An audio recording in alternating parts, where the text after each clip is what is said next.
Assalamualaikum warahmatullahi wabarakatuh. Halo semuanya, saya Ririn Septiani, NIM C1B021049, Program Studi Ilmu Tanah, Fakultas Pertanian, Universitas Mataram. Pada kesempatan kali ini, saya akan membahas mengenai negara dan konstitusi. Simak selengkapnya. Pengertian dari sebuah negara adalah suatu organisasi dari sekelompok atau beberapa kelompok manusia yang bersama-sama mendiami wilayah tertentu dan mengakui adanya satu pemerintahan yang mengurus tata tertib serta keselamatan sekelompok atau beberapa kelompok manusia tersebut. Secara umum, negara dapat diartikan sebagai suatu organisasi utama yang ada di dalam suatu wilayah karena memiliki pemerintahan yang berwenang dan mampu untuk turut campur dalam beberapa hal dalam bidang organisasi lainnya.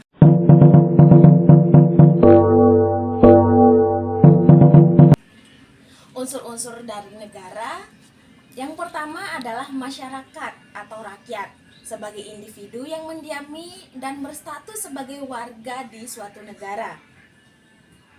Lalu yang kedua adalah wilayah atau teritorial. Itu sebagai tempat atau wilayah negara itu berdiri. Selanjutnya, bentuk pemerintahan sebagai penguasa dan pihak yang memegang kekuasaan atas tanggung jawab keberlangsungan hidup warga negaranya. Dan yang terakhir adalah pengakuan dari negara lain sebagai bukti bahwa negara tersebut terbentuk dan berdiri secara resmi.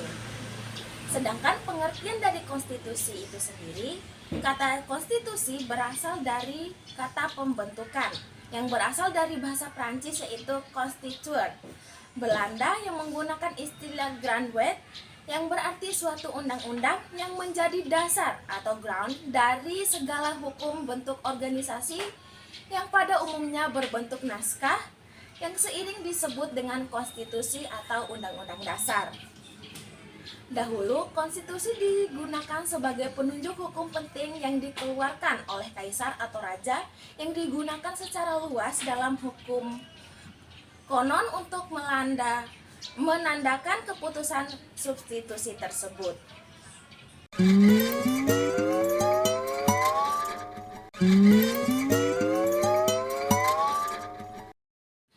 Konstitusi memiliki tujuan yang berkaitan dengan yang pertama, berbagai lembaga kenegaraan dengan wewenang dengan tugasnya masing-masing. Yang kedua, hubungan antar lembaga negara. Ketiga, hubungan antar lembaga negara atau pemerintah dengan warga negara atau rakyat. Yang keempat, adanya jaminan atas hak asasi manusia. Dan yang kelima, hal lain yang sifatnya mendasar sesuai dengan perkembangan zaman. Semakin banyak pasal yang terdapat dalam suatu konstitusi tidak menjamin konstitusi tersebut baik. Lalu, hubungan antara negara dan konstitusi adalah negara dan konstitusi memiliki hubungan yang sangat erat, di mana konstitusi merupakan dasar negara. Dasar negara memuat norma-norma ideal yang menjabarkannya dirumuskan dalam pasal-pasal yang terdapat pada undang-undang atau konstitusi yang merupakan suatu kesatuan utuh, di mana tercantum dalam pembukaan Undang-Undang Dasar 1945 dengan dasar negara Pancasila. Melaksanakan konstitusi pada dasarnya juga melaksanakan dasar negara. Konstitusi yang ada di Indonesia, yang pertama adalah konstitusi sebagai hukum dasar tertulis atau undang-undang dasar. Undang-undang dasar menurut sifat dan fungsinya adalah sebagai naskah yang memaparkan kerangka dan tugas-tugas pokok dari badan-badan pemerintahan suatu negara dan menentukan pokok-pokok acara kerja badan tersebut sebagai pengatur mekanisme dan dasar dari sistem pemerintahan. Yang kedua, konstitusi sebagai hukum dasar tidak tertulis atau konvensi. Konvensi adalah hukum dasar yang tidak tertulis, yaitu aturan-aturan dasar yang timbul dan dipelihara dalam praktek penyelenggaraan negara. Konstitusi yang pernah berlaku di Indonesia. Yang pertama, Undang-Undang Dasar 1945. Berlaku 18 Agustus 1945 sampai dengan 27 Desember 1949. Yang kedua, Undang-Undang Dasar RIS. Berlaku 27 Desember 1949 sampai dengan 17 Agustus 1950. Ketiga, Undang-Undang Dasar Sementara 1950. Berlaku 17 Agustus 1950 sampai dengan 5 Juli 1959. Undang-Undang Dasar 1945 berlaku 5 Juli 1959 sampai dengan 19 Oktober 1999. Undang-Undang Dasar 1945 masa amandemen berlaku 19 Oktober 1999 sampai dengan 10 Agustus 2002.